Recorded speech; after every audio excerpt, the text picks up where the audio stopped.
নাজিরপুর গ্রাম পঞ্চায়েত এলাকায় নাজিরপুর স্কুল থেকে নাজিরপুর পঞ্চায়েত পর্যন্ত রাস্তা দীর্ঘদিন খানাখন্দে ভরা রয়েছে। এই বৃষ্টিতে বিপদ আরও বেড়েছে। এই রাস্তা সারাইয়ের দাবিতে বিজেপির পক্ষ থেকে একটি ডেপুটেশন কর্মসূচি নেওয়া হয়। বিজেপির অভিযোগ, গ্রাম পঞ্চায়েতের প্রধান ডেপুটেশন নিতে চাননি, তাই বিজেপির পক্ষ থেকে শুক্রবার একটি বিক্ষোভ কর্মসূচির আয়োজন করা হয়। এই বিক্ষোভ কর্মসূচিতে উপস্থিত ছিলেন এলাকার বিধায়ক বুদ্রাই টুডু, বিজেপি তপন বিধানসভার 2 নম্বর মণ্ডল সভাপতি ছোটন চক্রবর্তী, বিজেপির যুবনেতা জ্যোতিষ বর্মন সহ সাধারণ নাগরিকবৃন্দ।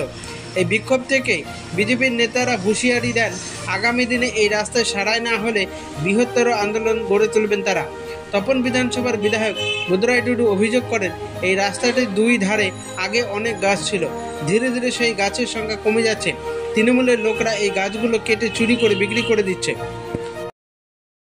ঘোষণা করে দিয়েছিলেন তিনি নাকি 99% কাজ করেছে। সত্যি গতিতে বসার সঙ্গে যদি 99% কাজ করে থাকেন, তাহলে স্বভাবতই আমরা বুঝতে পারছি বাকিটা কি করবে। বাকিটা দেখছেন শুধু চুরি আর চুরি, চুরি ছাড়া আর কোনো কাজ নেই এই সরকারের। আজকে ছোট বড় মাঝারি সমস্ত রকমের যারা নেতা। এই বিক্ষোভ কর্মসূচি সম্পর্কে বিজেপি তপন বিধানসভার 2 নম্বর মণ্ডল সভাপতি ছোটন চক্রবর্তী জানান, দেখুন, আমাদের নাজিরপুর পঞ্চায়েতে আজকের অবস্থান বিক্ষোভের কারণটা হচ্ছে, আমরা নাজিরপুর পঞ্চায়েতের সমস্যা নিয়ে প্রধান সাহেবের কাছে একটা ডেপুটেশন প্রদান করতে চেয়েছিলাম, কিন্তু প্রধান সাহেব আমাদের ডেপুটেশন কোনোভাবেই নিতে রাজি। জানা যাচ্ছে যে কিছু তৃণমূল নেতাদের কথাতেই তিনি বলেছেন যে ডেপুটেশন নেওয়া যাবে না। এই কারণে আমরা নাজিরপুর পঞ্চায়েতের মেন রাস্তা, যেমন নাজিরপুর মোড় থেকে নাজিরপুর পঞ্চায়েতে, এই রাস্তার মধ্যে স্কুল আছে, স্বাস্থ্য কেন্দ্র আছে, পঞ্চায়েত আছে, এটা খুবই গুরুত্বপূর্ণ মেন রাস্তা। এই রাস্তার জন্যই আমাদের আজকের এই মেন আমাদের অবস্থান বিক্ষোভ।